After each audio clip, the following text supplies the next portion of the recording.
the assisting going? Anybody have any thoughts? Karen?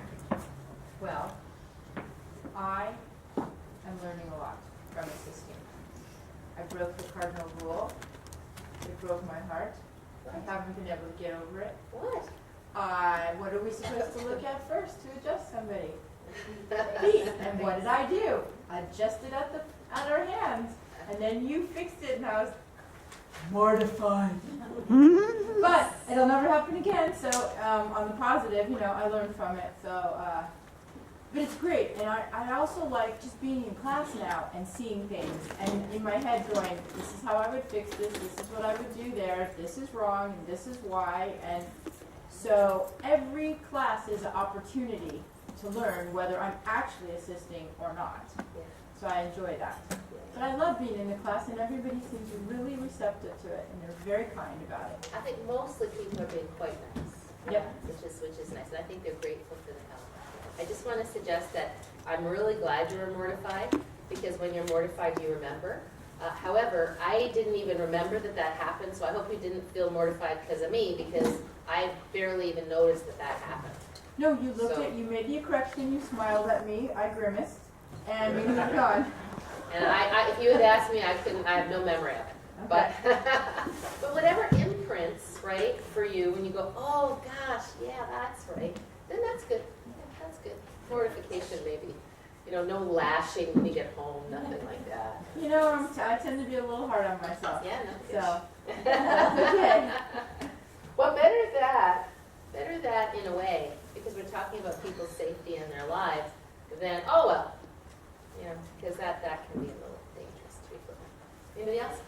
I had a similar experience a couple weeks ago. I'm like, crap. I felt I was like stumbling, and then I was hard on myself when I got home. I'm like, I didn't do this, I didn't do this. And then yesterday, with the guy in the corner, I'm like, trying to help him with the downward dog with the hamstrings. The big guy. Oh, the big guy, yeah. And then, I had him step back, and then you're like, no, step forward, and bend your knee. I'm like, oh, you're no. And I joked with him because he was kind of in the, having a humor out of a lot of stuff. Yeah. Because we were playing with the balls, I go, sorry, I got a little balled up. Good. Yeah, I think that's good. And remember, they don't know. They don't know that you don't know. If you don't know something, they don't know because they don't know any of it. So, you can either make a joke of it or just let it go or whatever feels comfortable to you. But that case I do remember just because it was just yesterday. And it was, you wanted him to get longer and you were having him step back more. But the problem was that then he was on his toes and he was kind of reaching for the block. So, yeah, it's always the base. All about the base. That sounds about yoga. Okay. Lisa learned that she should not walk with her heels, right? Lisa has a heavy heel walker. For such a light person, she looks ethereal, and then she's intent on getting to somebody, helping them.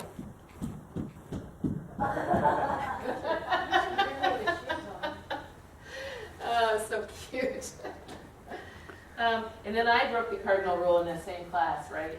Well, I saw Bob with his shoulder like this, and I go running over. Don't run! I did. So, there you go. All right. Let's 5 things that are important to know about the shoulder when teaching yoga. What's one? Should be in your pocket. Shoulder blades, beautiful. Thank you. Let's write these down.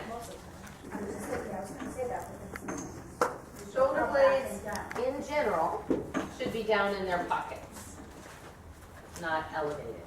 And flush to the back surface of the scapula, flush to the ribs, as opposed to the tip winging out in the back. Yeah? So where would examples of somebody who might have their shoulders out of their pockets be, that you might remind them to keep their shoulders in their pockets? Actually, when your arms are up, your shoulders are well out of their pockets, right? Right. Oh, when you're coming out. Yes, absolutely, yes. When you're lowering your arms, yeah, absolutely, yeah. But not in downward facing dog, right? Because the shoulders are well out of their pockets in downward facing dog. they're gliding upward. It's as though you're hanging from a bar, right? Yeah. But you can still be kind of scapularly elevated in downward facing dog, and you have to remind them to put their elbows down and wrap their arms so that their shoulders aren't way up in their neck when Well, they're in downward facing dog. Well, that would not be scapular elevation, that would be scapular rotation, right? Oh, You'd be okay. rotating them in like this. Okay. Because you want the shoulder blades up, but you don't want them inwardly rotated, right? Okay. Yeah. Uttanasana? Uttanasana, yes. And you could, in Uttanasana, have your shoulders down, right? Relaxing. Or you could lift them up and put them in their pockets.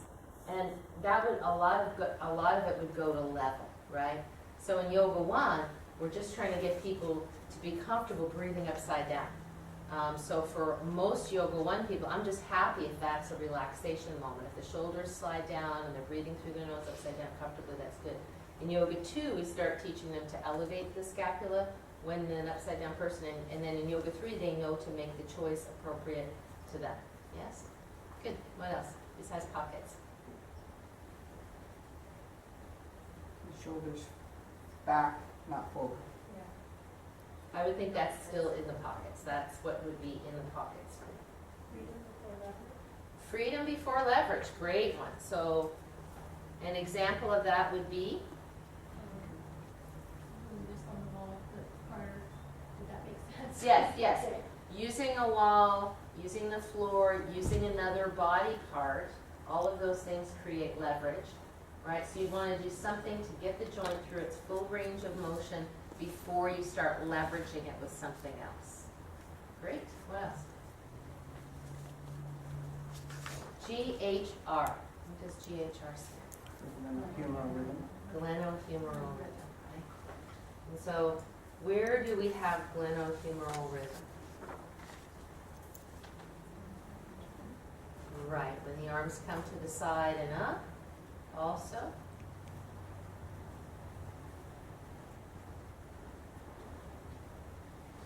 When you're open, yeah, as opposed to here or here, right? So glenohumeral rhythm applies to that turning back of the thumbs, the opening of the chest, and the shoulder blade following the arm bone as the arm bone moves. The shoulder blade initiating the movement of the arm bone. Yeah. Okay, that's 3. I didn't even write them down. I just said 5 because I know there's more than 5. What else? That's 3. Down the Pockets. Blades flat, or was that one? That's 1. Yeah. Pockets is 1.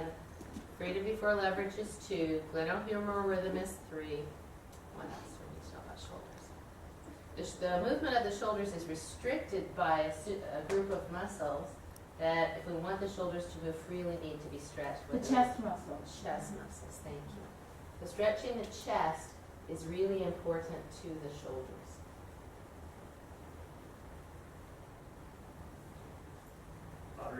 We want to avoid impingement by wrapping, but does that go with glenohumeral rhythm, or is that separate? It is glenohumeral rhythm, but it's a good thing to note that when the arms are up, the palms should face one another, or the thumb should be up to avoid impingement. I think that's a good thing to put in, right? Wrapping the arm, because that's a good yoga thing that you say all the time, or wrapping them. I'm thinking of one other thing.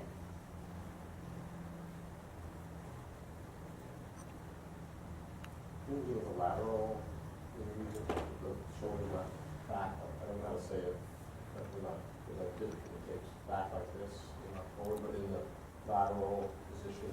So I don't know if that goes with wrapping Yeah. or with, so if you're in Warrior 2, right? That you're, that you're not back like this, pinching the shoulder. Sure. Sure, I like that, spreading the upper back when using shoulders, yeah. I guess I would just say that we want to look at the movement of the shoulder blades as we teach, which is kind of a general thing. So for example, if you're teaching cat stretch, it's not just a dance move we're doing, but we're talking about how the shoulder blades move. So that as we teach, we're trying to help people actually become present to where their shoulder blades are and what they're doing at any given time. Yeah, that's kind of good. If we come up with something else, we will. That was a little review. Good. Okay.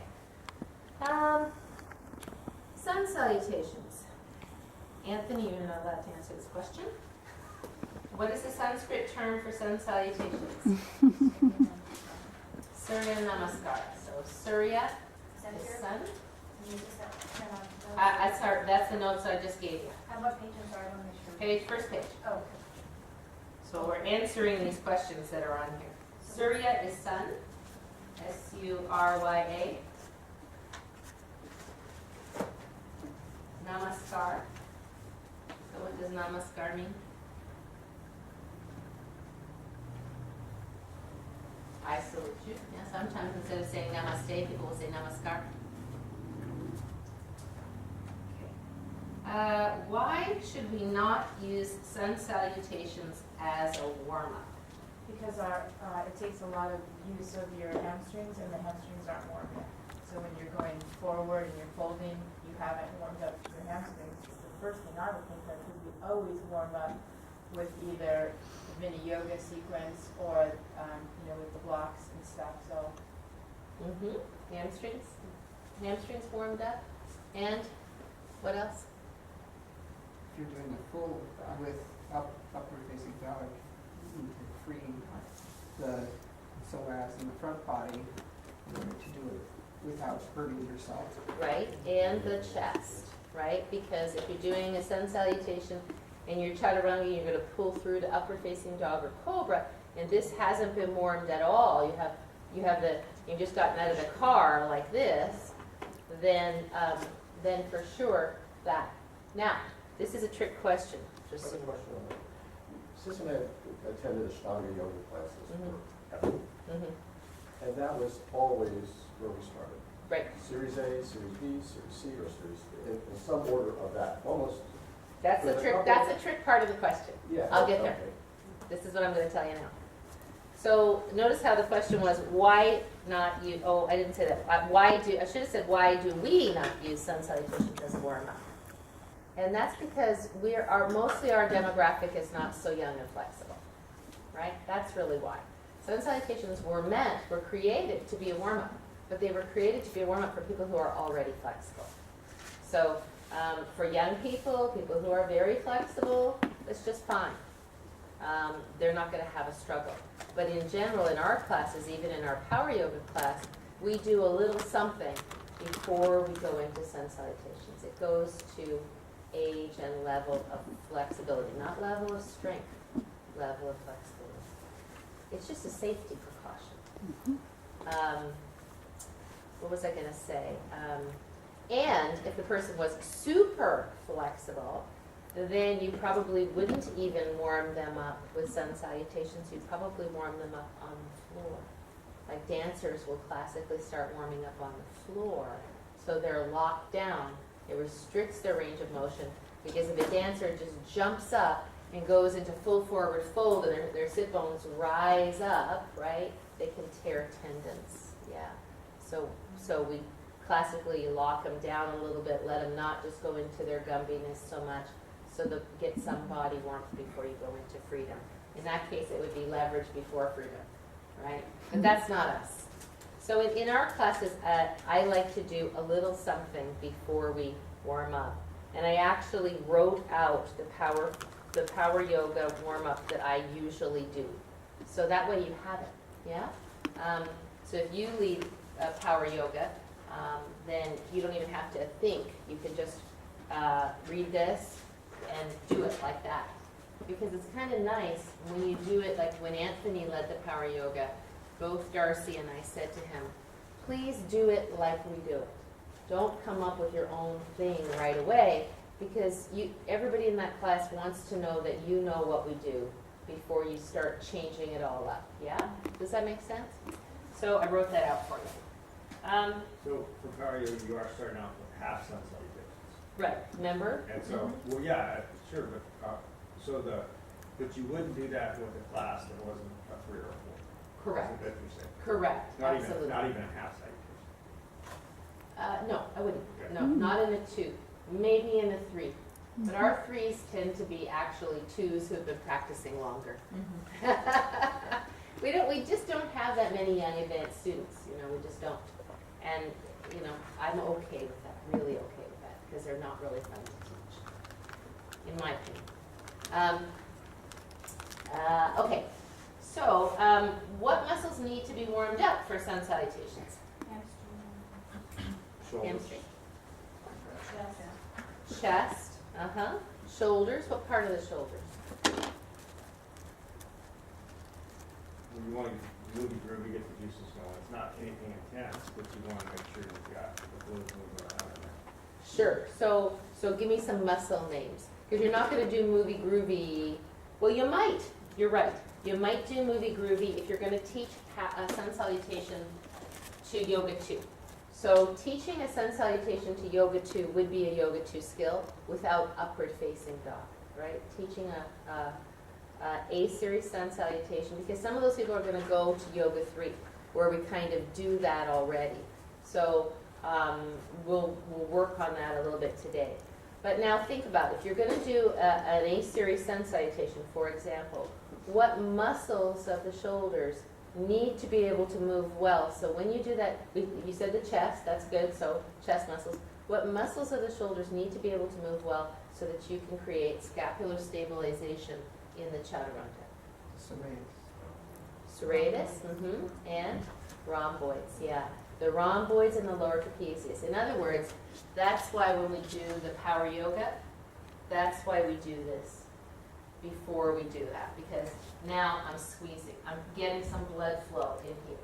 So that when I come through, I can get that, those will go. It's not just the chest, but it's this. So this is kind of a great way for people who aren't stiff to do a quick chest and upper back warm up. Yeah? With the subscapularis part, that's because you talked about flattening the scapula to the back of the chest and stabilizing it that way. I'm going by the tapes, and when you do the tapes, it's a little different than the class. Yeah. But you hear the things over and over that you in a little different way. Right. And I know you made a lot about the South America. We just came back to South America. Oh, wow. So we were just there. We're in the tip of South America. Perfect. Yeah, we were just in the tip. Did you keep it down? We were way down. And, so is that part of it too, or no? It is, but I think That it's was hard. right. That's where the application for a rotator cuff would be a good term, even though we know that rotator cuff isn't one muscle, because you can't activate your subscapularis independent of your entire I was rotator gonna say, cuff. I don't know if I've ever isolated. Right, yeah, it would be hard. I mean, you can if you're doing specific TheraBand exercises, you can. But the general idea would be, if I'm going to do a sun salutation, Anthony had it right, I want to do something that opens this a little bit, because I'm going to have to arch my back, right? So crescent pose is a great warm-up. I want to do something that opens the chest and brings blood flow to the upper back, because that's also going to happen in the chaturanga. I want to do something that lengthens the hamstrings. Now, if people are doing sun salutations, they can always bend their knees. So even if they weren't that warmed up, the hamstrings are good but not massively crucial. That would be my first thing I would say.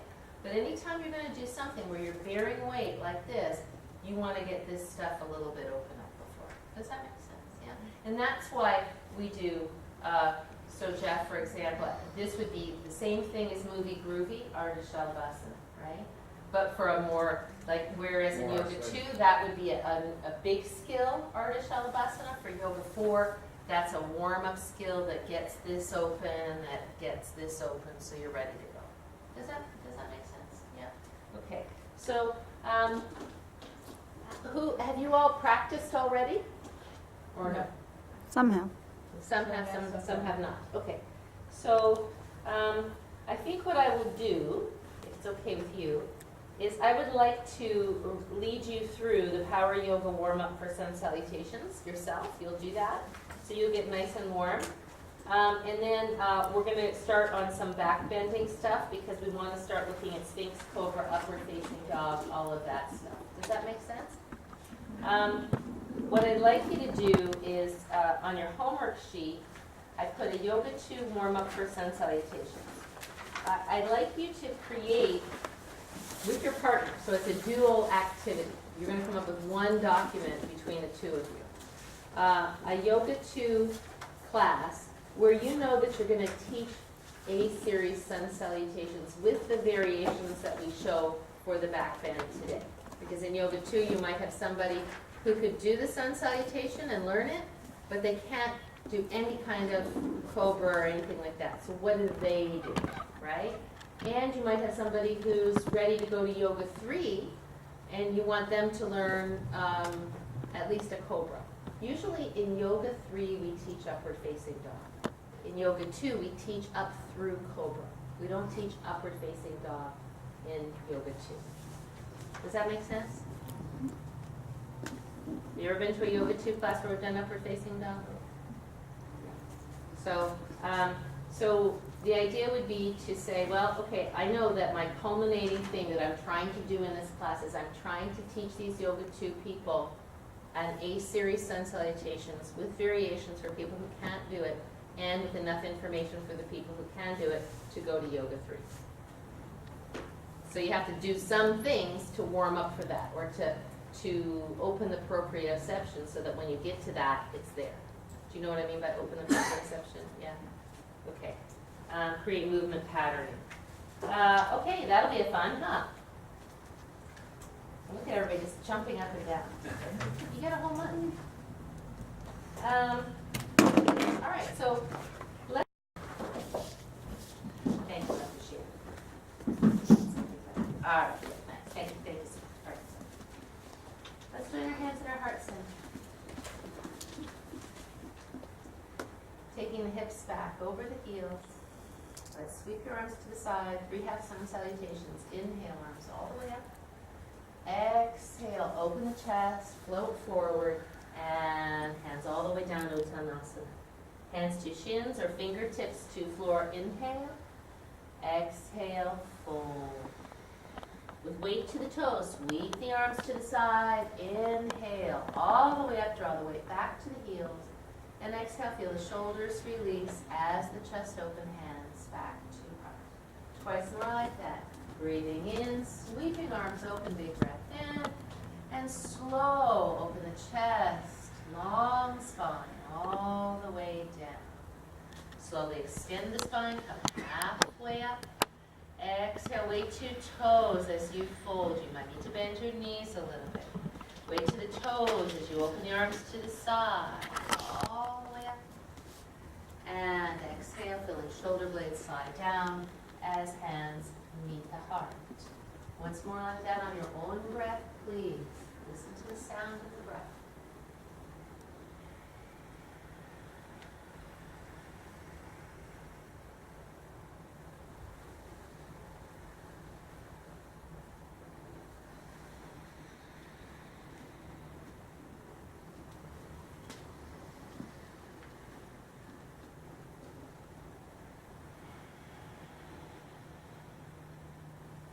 Good. Let's stop there. I'm revising my plan. Good. Because did you notice some things? Did you notice some things? So let's go over those things now. Because by the end, I'm going to forget them. Right? You can put your hand. All right. So make sure you hang your head at the end. So when you come here, the head, in Uttanasana, the head isn't up. The head is down. Yeah? What else did you notice? You emphasized this, but I noticed people seem to have to weight in their heels somewhat. It's hard to tell. Figure out the person who's doing Coming this. forward and up. But yeah, well, you want the weight in the toes. Coming forward. Right. Right. Right. Anytime you're forward, Uttanasana, Ardha the whole time your weight's in your toes, right? Right, absolutely. Okay, so let's remember that weight needs to be in the toes coming forward. Coming up, you can choose. Now, I call this as a power yoga practice, so I'm assuming that people have the flexibility to also come up on the toes.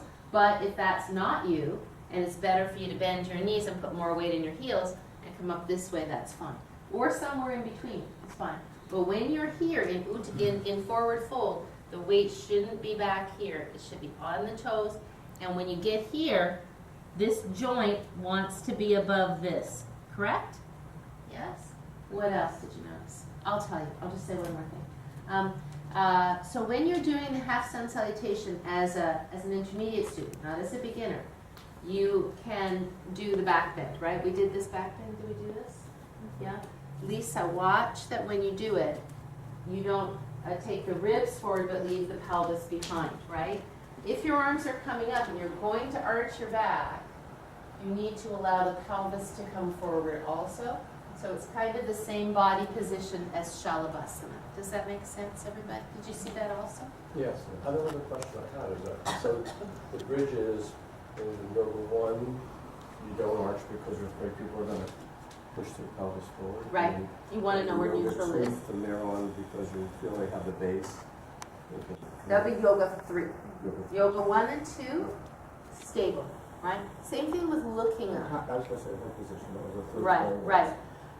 So looking up goes to shoulder mobility, right? I don't like when people who have limited motion in their shoulders compared to somebody who has full range of motion. I don't like this. I don't think it's useful. I don't think it's productive. They would do much better taking their chin down and lifting up more and working on this range, because as soon as the hands go to here, we decrease the range and then the neck is fighting with the shoulders. Do you see it? Yeah. So I think of it on a very individual basis. If you're flexible enough to have 180 degrees of flexion, shoulder flexion, then you can look up. Because you see where my arm bones are? They're at, now my head can waterfall back. If I don't have that and I'm doing this, then my head can't waterfall back. It's restricted by the trapezius. Does that make sense, everybody? So I definitely don't teach this, because most people can't do this well. So, but then, when people can do it, then you can introduce that. Is that all right? Okay, that's about all I saw in that moment. Good, all right. I have a question. Yes. What about use of blocks and bent knees? Because my hamstrings are usually tight, so I always bend my knees. I notice no one used blocks, and most everybody had straight legs. And was their weight distributed well? No, and there were humpy backs. Correct. Sorry. Some humpy back. Most of the No, We have guys. to know about it.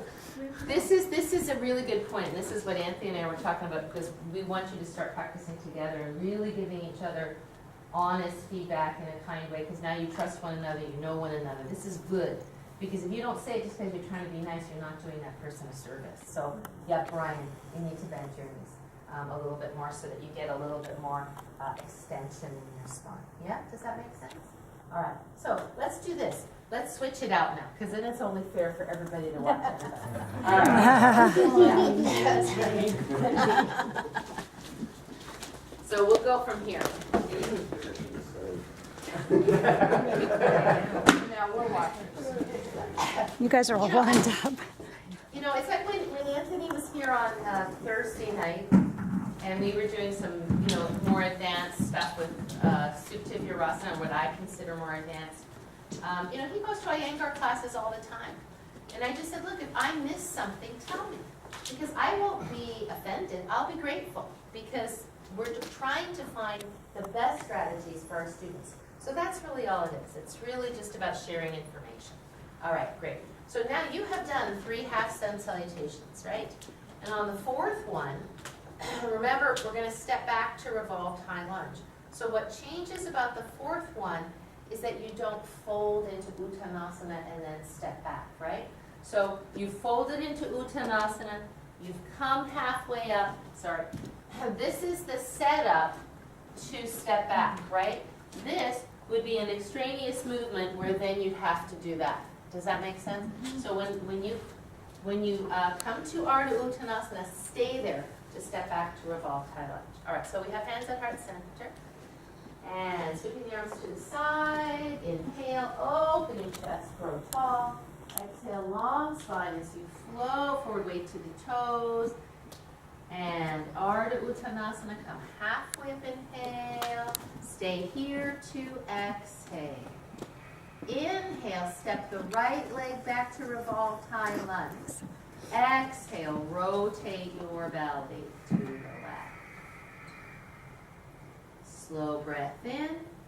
As you exhale, slide your left arm past your ear, thumb up. Feel the back heel pressing back as the spine extends, one long line from right inner heel to left baby finger. With every exhale, the belly is gently rotating. from the right side shoulder blade, open the chest, sweeping the arm like clock face all the way down to the hip as best you can safely. And exhale, turn right to spider. Keeping a long spine, gliding back and forth between the legs. Feel like you have a bowl of soup on your back. Nice. Hear the sound of the breath.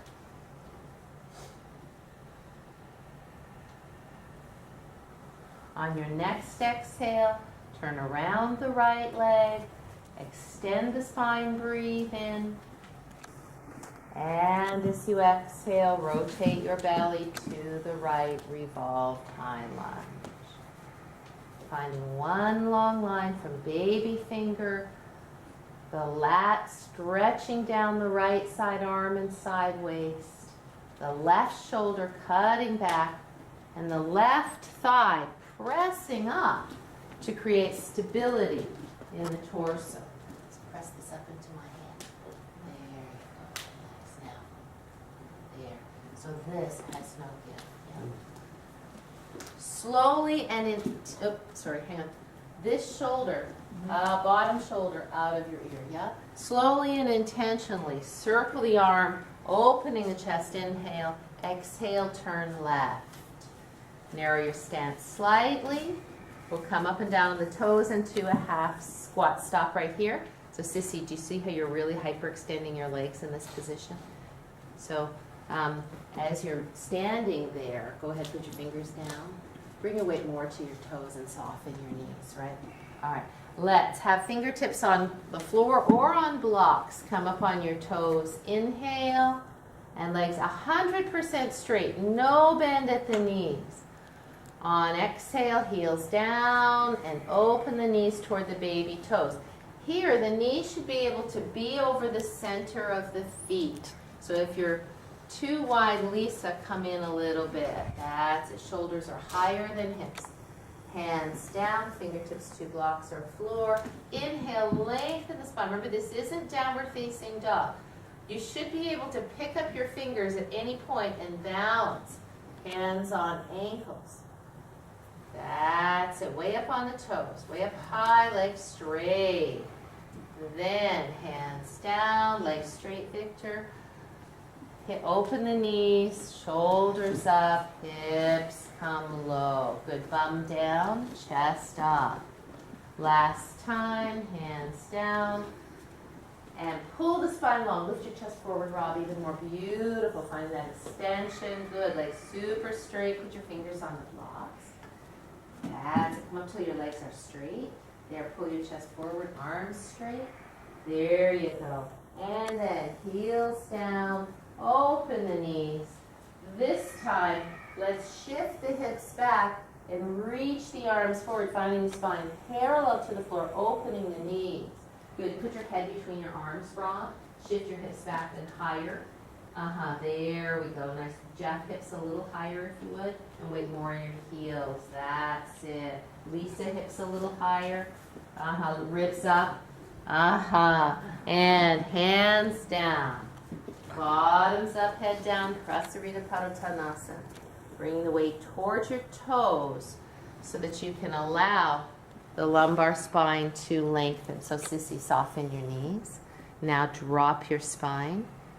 Hang your head. Put your hands just on the floor, not on blocks. That's it. Good. Soften the elbows. Good. So what we want here from Sissy, go ahead. You guys can just, ladies and gentlemen, you can watch this if you like. So go ahead, straighten your legs if you would.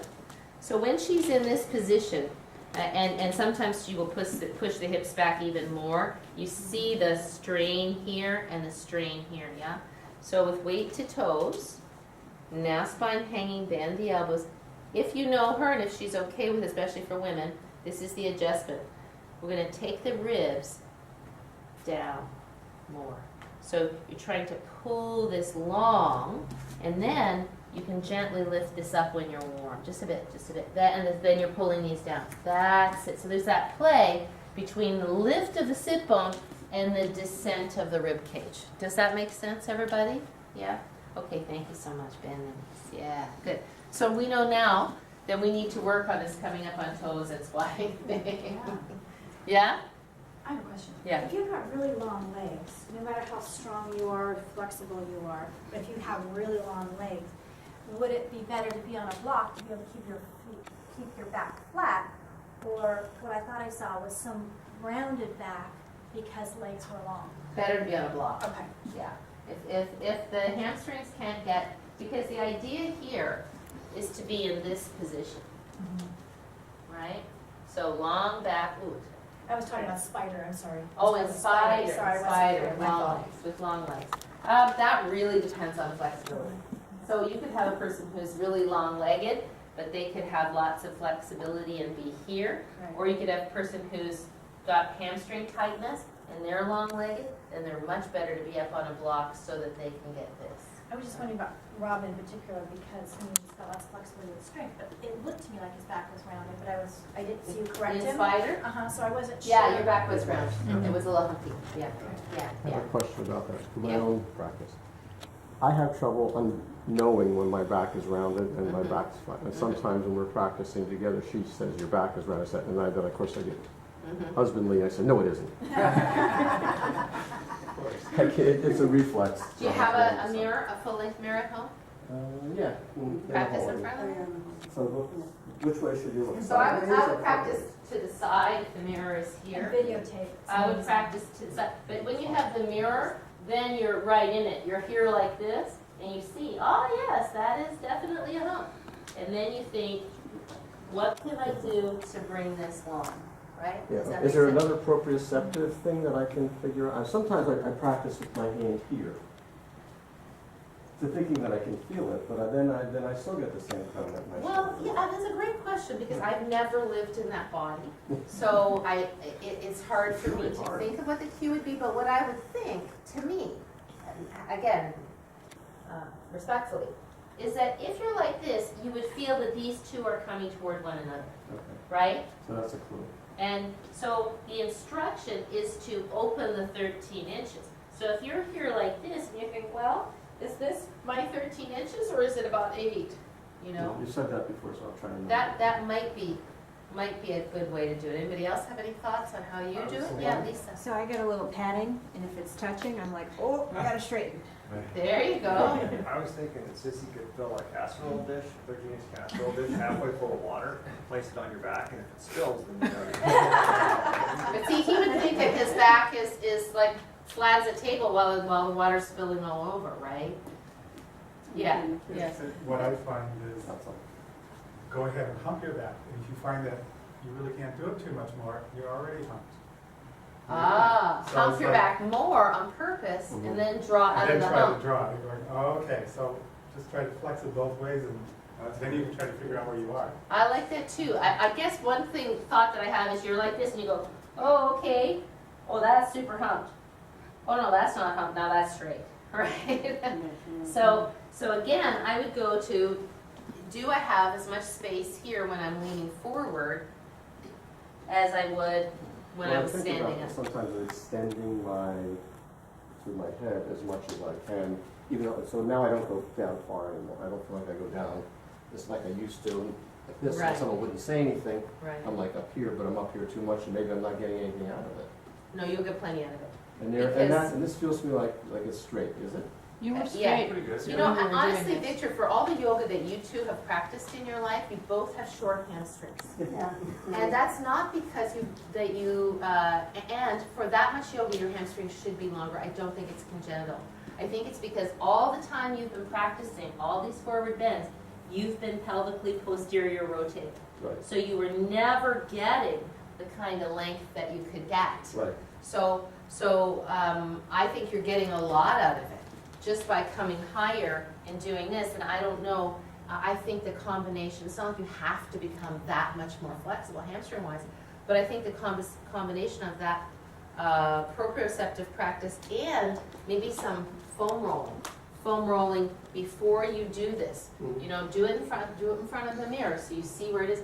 Because if you get you're up high and you get that sit bone back far enough, then you're definitely getting more stretch out of the hamstring than you would if you were doing this. And that's the other thing, I need to remember is to get my sit bones back through my hip, draw my hip back. Right, Because that's exactly what we weren't taught in those classes. right, right, Because also they're very fast. right, Mm-hmm. right, And right. there's no time to adjust that. Right. As you're going through the sequences. It's, And it feels stretchy. I mean, it's stretchy for anybody to bend forward that much.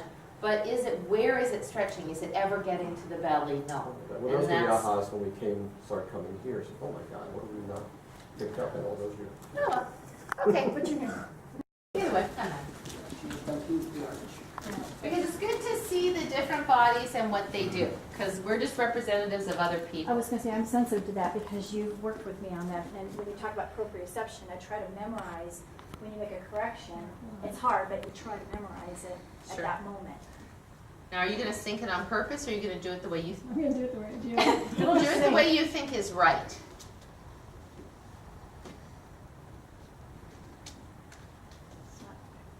So, yeah, that would be worse. Yeah. Oh, no, it's about the same, yeah. Look at her right shoulder blade.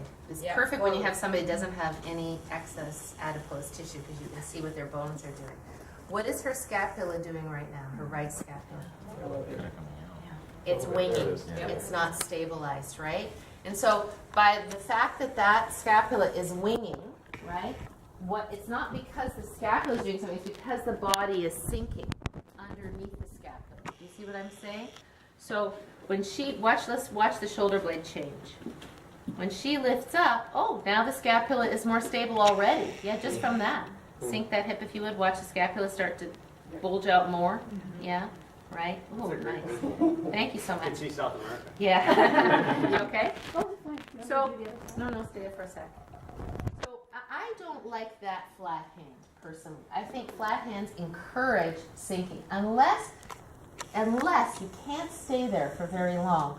Now press this up into my hand. Uh-huh, good. And now, bring from here. There we go. That's a lot harder. Yeah, and keep pressing this into my hand. Keep pressing this into my hand.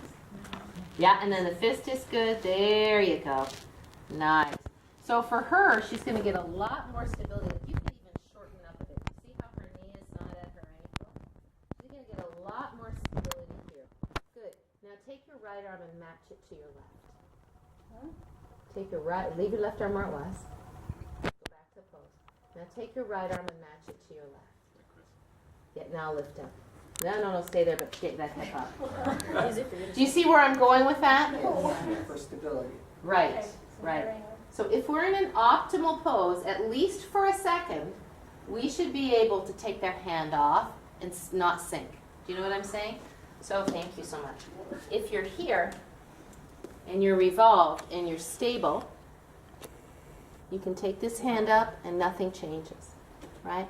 That's the point of getting that stability, right? Now, the If you're here and then you go to take this arm up, you don't have the stability. Now, I noticed the knee is out a little bit. Is that okay, or does it have to be right No, over? you know what? For me right now, not warmed up at all. IT band a little tight. I was sitting at the desk all morning looking at sequences. So yeah, no. Obviously, as best you can, the knee comes in. If I'm warmer, my knee goes out less. Okay. Right? Does that make sense? But you're right. And if you see a lot of people, like for example, Marty Winter, you see his revolved highlight. His knee is way out to the side. But given how far he's come and his flexibility, that's the best he can do. And it's not, as long as it's not cranking into the SI joint, right? Like that would be so good. Yeah, next question. So, once again, looking at different bodies. Right. I had a question about Rob's revolved high lunge. Uh-huh. Because it looked like his shoulder wasn't quite stacked and there was some strain there and like hyperextension. But I didn't know what I would do to fix that. Go, Rob. You know which side?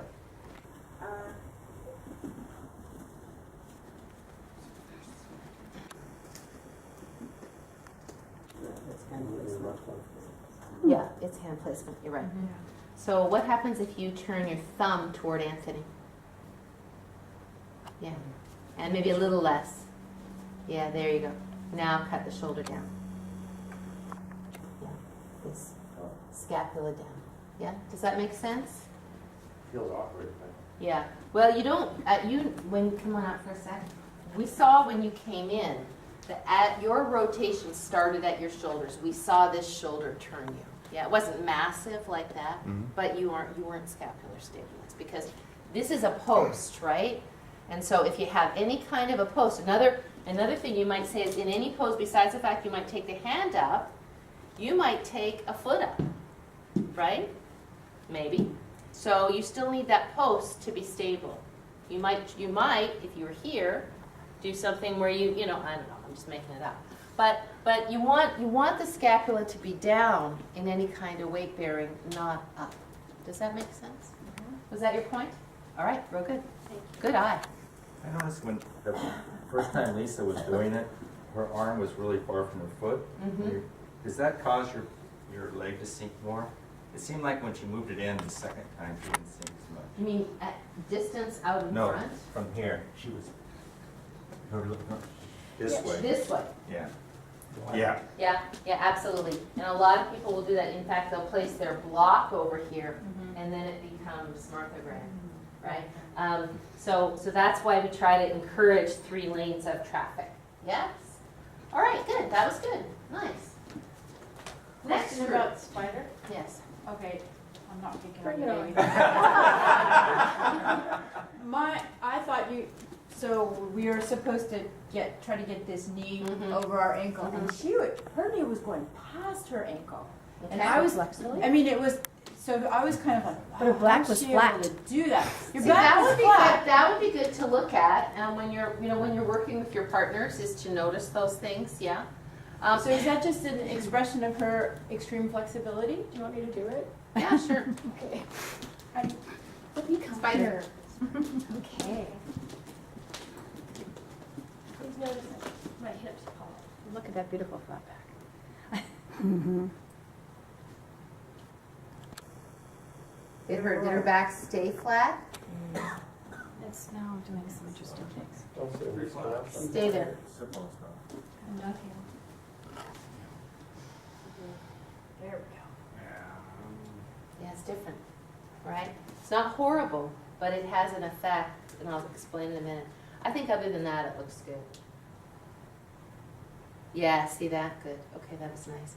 And this is the thing that that I like all of the people who are working with flexible people and who are flexible yourselves, Darcy, particularly in your classes, to think about in forward bend, whether it's in spider, whether it's in, you're not the only one that pops, whether it's here, that this isn't happening. Because I can do this pretty easily, right?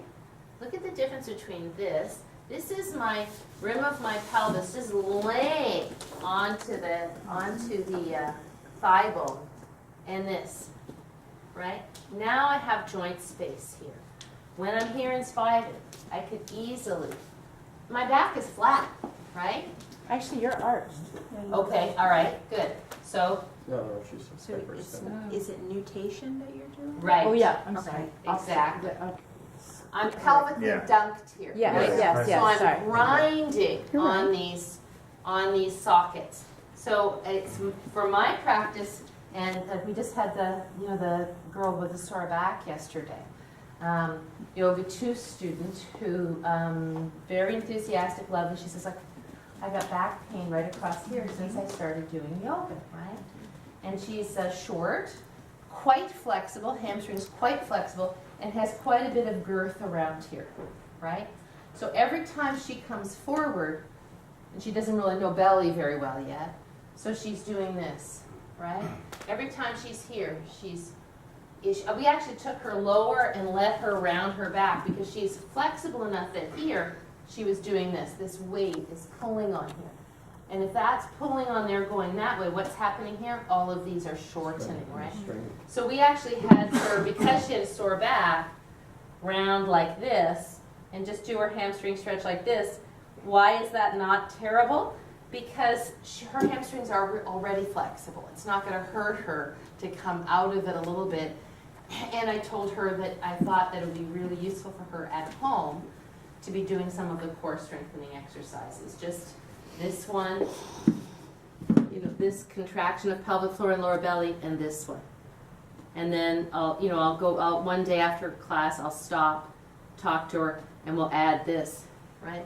Because the challenge, when you begin, we have another woman who's quite barrelly, but really enthusiastic and flexible, and she's primed to hurt her back because she just goes so far into everything, but she's not really able at this point yet to go to Yoga 3 or the classes where she's going to get more core strengthening.